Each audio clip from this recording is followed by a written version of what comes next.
हाँ देखिए इसमें क्या कह रहा है, हाँ ए बी और सी डी लाइन जो है ना पैरेलल हैं, और यहाँ कहा गया है O is the mid point of A D का मिड पॉइंट है।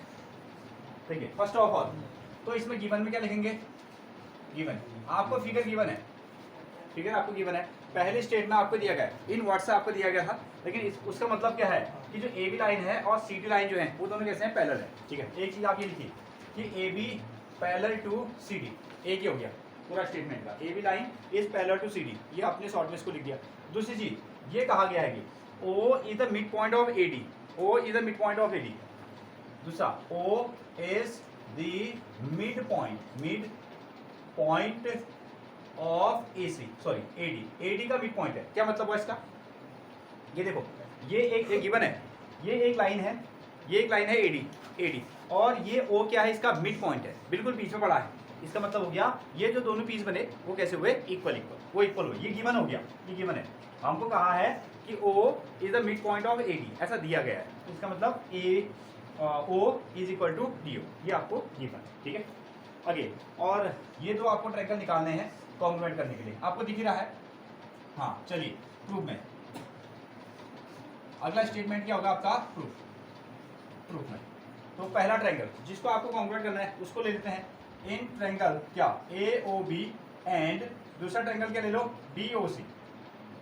ये हमारे पास में दो ट्रायंगल है, तो बताइए क्या क्या इक्वल इसमें हो सकता है, ट्रायंगल ए ओ बी और ट्रायंगल डी ओ सी में कुछ चीजें कॉमन आ रही क्या, ट्रायंगल ए ओ बी और ट्रायंगल क्या, हाँ ट्रायंगल डी ओ सी में कुछ कॉमन, वर्टिकली अपोजिट एंगल बनेंगे, वर्टिकली अपोजिट एंगल, एक कहानी। ठीक है, यहाँ एक एंगल बन रहा है ए ओ बी, यहाँ एक एंगल बन रहा है, angle A O B is equal to इस ट्रायंगल में ये एंगल बन रहा है D O C, angle D O C, दोनों कैसे होंगे, इक्वल।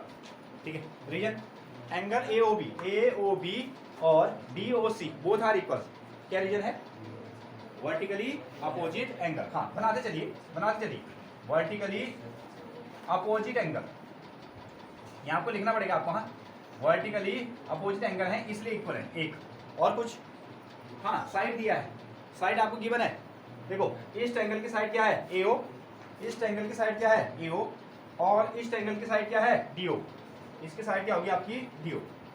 ये क्या चीज है, गिवन, यहाँ दिया गया है O is the mid point. अच्छा अगर आप चाहो तो इसको यहाँ लिख सकते हो A O is equal to D O, ऐसा कर लो ना, ये क्या हो गया आपका गिवन।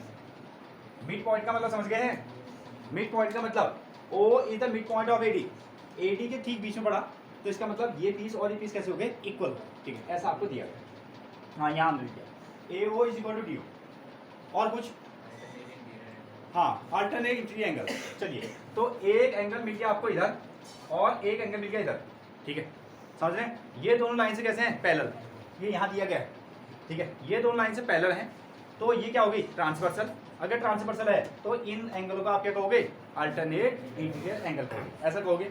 इस अल्टरनेट इंटीरियर एंगल में से एक एंगल बन रहा है ऊपर वाले ट्रायंगल में और एक एंगल बन रहा है नीचे वाले ट्रायंगल में, दोनों की वैल्यू कैसी है, सेम। हाँ नोट करें, तो नीचे वाली की value O A B, angle O A B is equal to, इसकी बारी करो। ठीक है, O D C, angle O D C, दोनों कैसे हैं, इक्वल। रीजन क्या है, रीजन है alternate interior angle, interior angles हैं इसलिए इक्वल है, अल्टरनेट इंटीरियर एंगल।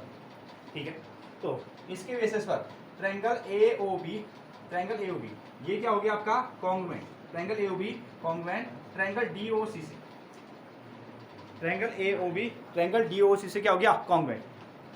कौन सी क्राइटेरिया, ठीक है यहां मैं लिख देता हूं, the triangle A O B congruent which is triangle D O C. हाँ बताएं,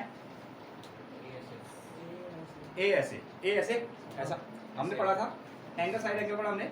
हाँ ठीक है, देखें इसका एक एंगल उससे लगी हुई साइड उससे लगा हुआ एंगल, ये तो हमने यूज किया है। ठीक है, एक एंगल उससे लगी हुई साइड उससे लगा हुआ एंगल, इसमें आओ एक एंगल उससे लगी हुई साइड उससे लगा हुआ एंगल। ठीक है, तो कौन सी क्राइटेरिया आ गई, क्राइटेरिया आई आपकी ए एस ए। ठीक है, angle side angle criteria, angle कुछ नहीं वैसे ही बन सकता है। ठीक है, वो जरूरी नहीं है। अब आपने कितने नियम से उसमें पढ़ दिए हैं? हाँ, 3 नियम उसमें आपने पढ़ दिए हैं, तो कोई भी क्राइटेरिया उसमें लगाया जा सकता है।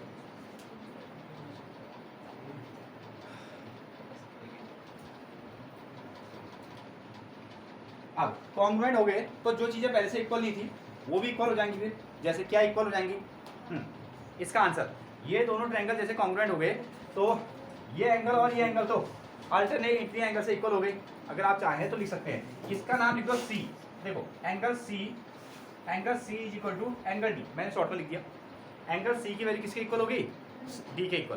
पहले भी बराबर था अल्टरनेट इंक्लिनेट एंगल से, लेकिन हम इसके ये दोनों कॉन्ग्रुएंट हो गए तो तब हम दिखा रहे हैं, एक काम हुआ।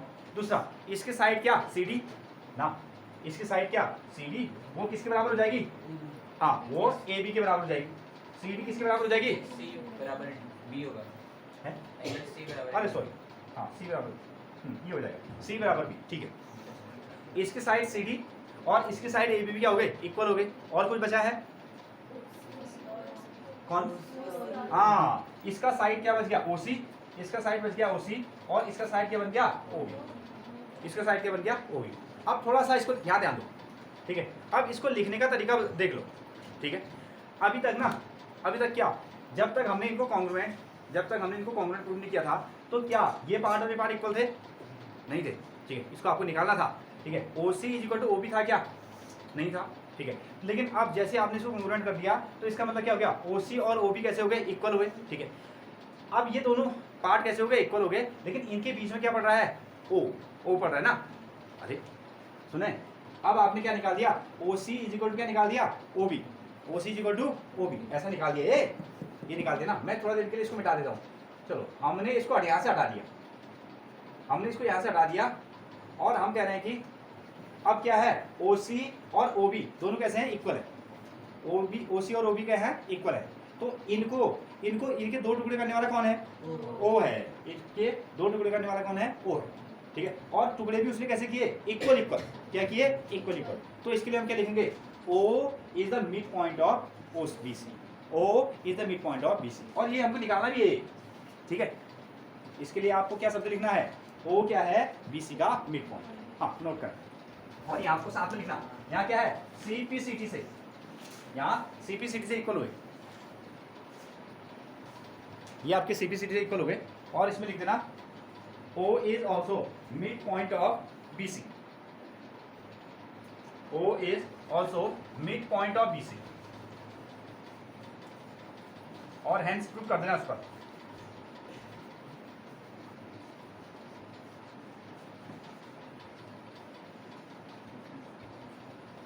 ये वाला स्टेटमेंट यहां पर लिखिए, O is also mid point of BC, और हेंस प्रूव।